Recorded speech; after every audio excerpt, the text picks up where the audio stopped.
अच्छा जी, एक टॉपिक था कि रियल एस्टेट बिज़नेस के अंदर बहुत सारे लोगों का एक सवाल होता है कि जी मैंने वहाँ पे टोकन किया था, वो डीलर या वो ओनर जो है वो मेरा टोकन खा गए हैं, बयाना खा गए हैं, मुझे वापस नहीं मिल रहा है। तो मैंने सोचा कि इस टॉपिक के ऊपर एक वीडियो बना देते हैं और ताकि जो मेरे पास नॉलेज है, जो मेरा एक्सपीरियंस है वो आपके साथ शेयर कर दूँ। जब भी आप कोई प्लॉट सेल करना जा रहे होते हैं तो सबसे पहले आपको ये करना चाहिए कि आप उस एरिया की वैल्यू पता करें कि सबसे पहले तो आपको ये पता होना चाहिए ना कि आपके प्लॉट की वैल्यू क्या है। उस हिसाब से आप थोड़ा बहुत ऊपर रख के, मिसाल के तौर पे आपको लगता है 50 लाख रुपए का मेरा प्लॉट है, तो आप उसकी 55 या 60 लाख रुपए उसकी डिमांड करें, क्योंकि हमारा एक ज़हन बना हुआ है कि जी जो डिमांड होती है उसके ऊपर प्रॉपर्टी का रेट फाइनल नहीं होता। वैसे मेरे साथ एक बार ऐसा हुआ था कि एक प्रॉपर्टी की मैं डील करवा रहा था और वो 20 करोड़ रुपए उस प्रॉपर्टी की ओनर जो है उन्होंने बात की थी पहले दिन, और जब हम लोग फाइनल करने गए तो उन्होंने कहा जी कि 20 करोड़ ही फाइनल है। तो जब 20 करोड़ रुपए की प्रॉपर्टी का अमूमन हमारे ज़हन में यही बात जाती है कि 20 करोड़ रुपए का अगर कोई बंदा डिमांड कर रहा है तो वो 17, 18 या 19 करोड़ रुपए की वो डील हो जाएगी। तो जब डील करने गए उन्होंने कहा जी 20 करोड़ रुपए, तो बहरहाल मुख्तसर ये कि वो चूंकि परचेजर को पसंद था तो वो 20 करोड़ रुपए के ऊपर ही उस प्लॉट की डील हो गई। लेकिन अमूमन नहीं होता, 95% ऐसा होता है कि अगर कोई पर्सन 60 लाख डिमांड करता है तो वो 50 लाख या 52 लाख रुपए उसकी मार्केट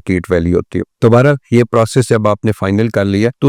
उसके बाद डीलर जो है या परचेजर आपके साथ मीटिंग करता है और मीटिंग करते वक्त एक टोकन अमाउंट दी जाती है। टोकन अमाउंट जो है वो आप कभी भी किसी बंदे की जब्त नहीं कर सकते, क्योंकि टोकन अमाउंट जो है वो कंडीशनल होती है कि जी ठीक है हमारी प्राइस तय हो गई है, बाकी जो चीजें हैं वो हम लोग डिस्कस करने के बाद प्रॉपर एक एग्रीमेंट के ऊपर बयाने का प्रोसेस कर लेंगे। तो टोकन की अमाउंट चाहे वो 5,000 हो, 50,000 हो या 1 लाख रुपए हो, उसके बकायदा तौर पे जो है वो लिखा जाता है, लेकिन वो कोई सेलर जो है वो जब्त नहीं कर सकता। इसके बाद जब टोकन के बाद टर्म एंड कंडीशन तय हो जाती हैं तो आप बकायदा तौर पे एक स्टाम्प करते हैं, परचेजर आता है, वो आपको बयाने का एग्रीमेंट आपके साथ करता है और 50 लाख रुपए अगर उस प्लॉट की कुल कीमत है वो भी लिखी जाती है, प्रॉपर टर्म एंड कंडीशन लिखी जाती है और ये लिखा जाता है कि बकाया अमाउंट जो है वो कौन पे करेगा। उसके ऊपर ये भी लाजमी लिखना चाहिएगा कि फलां टैक्स जो है वो कौन पे करेगा और फलां टैक्स जो है वो कौन पे करेगा। और फिर उसके ऊपर ये बकायदा तौर पे लिखा जाता है कि इन केस अगर परचेजर जो है वो इस मुकर्रर टाइम के अंदर सेलर को पेमेंट नहीं करता तो उसका जो बयाना है 1 लाख है, 2 लाख है या 5 लाख रुपए है वो जब्त तस्वर होगा। और उसमें यह भी लिखा जाता है कि अगर सेलर ये प्लॉट ट्रांसफर करवा के नहीं देता इस मुकर्रर डेट को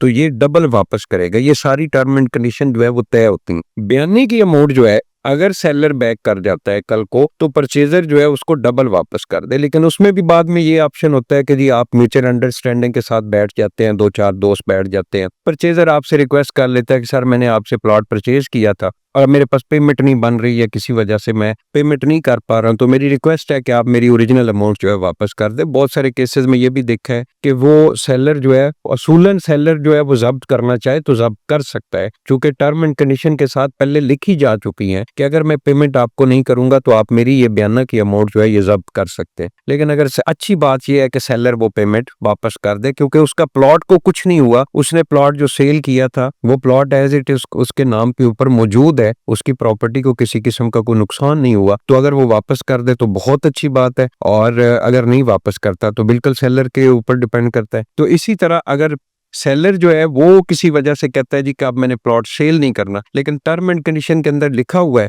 कि भाई अगर आप प्लॉट ट्रांसफर करा के नहीं दोगे तो आप इस अमाउंट का डबल वापस करोगे, उसमें भी म्यूचुअल अंडरस्टैंडिंग से बहुत दफा है ऐसा भी हमने देखा है कि परचेजर जो है वो सेलर को कहता है कि ठीक है भाई कोई मसला नहीं, आप मुझे प्रॉपर्टी नहीं देना चाहते तो मेरी ओरिजिनल अमाउंट जो है वो वापस कर दें। और ऐसा होता है, बहुत सारे लोग जो हैं वो रियल एस्टेट सेक्टर के अंदर जब 4-5 दोस्त बैठ जाते हैं तो बात मान लेते हैं, लेकिन बाद दफा ये भी मसाइल देखने में आए हैं कि वही अगर सेलर जो है वो प्लॉट ट्रांसफर करा के नहीं देता तो परचेजर जो है वो उसका कोर्ट केस उसके खिलाफ कर देता है, वो प्रॉपर्टी 5-10 साल के लिए लिटिगेशन में चली जाती है। तो इन लिटिगेशन से बचने के लिए भाई या तो आप उसी वक्त 1 लाख से 2 लाख रुपए जो उनकी डिमांड है वो पे कर दे, या उनसे रिक्वेस्ट कर लें कि भाई आप जो है वो मेरी रिक्वेस्ट एक्सेप्ट कर ले। तो इसके बाद जब ये प्रोसेस आपका हो जाता है, बयाने से अगले प्रोसेस में आप चले जाते हैं, आप प्रॉपर्टी की फुल पेमेंट दे जाते हैं। तो फुल पेमेंट के बाद कोई ऑप्शन नहीं होता, ना तो आपको फुल पेमेंट कोई वापस करता है, क्योंकि उस पर्सन ने जो प्लॉट जिस पर्पस के लिए सेल किया था उसने वही पेमेंट आपसे उठाई, कहीं आगे उसने पे कर दी, तो फुल पेमेंट के बाद आपके पास ऑप्शन नहीं होता। और आपको चाहिए कि फुल पेमेंट अगर आप कर रहे हैं तो प्रॉपर्टी जो है वो फौरी ट्रांसफर कराए। बहुत सारे लोग रिस्क ले लेते हैं ट्रांसफर फीस से बचने के लिए, और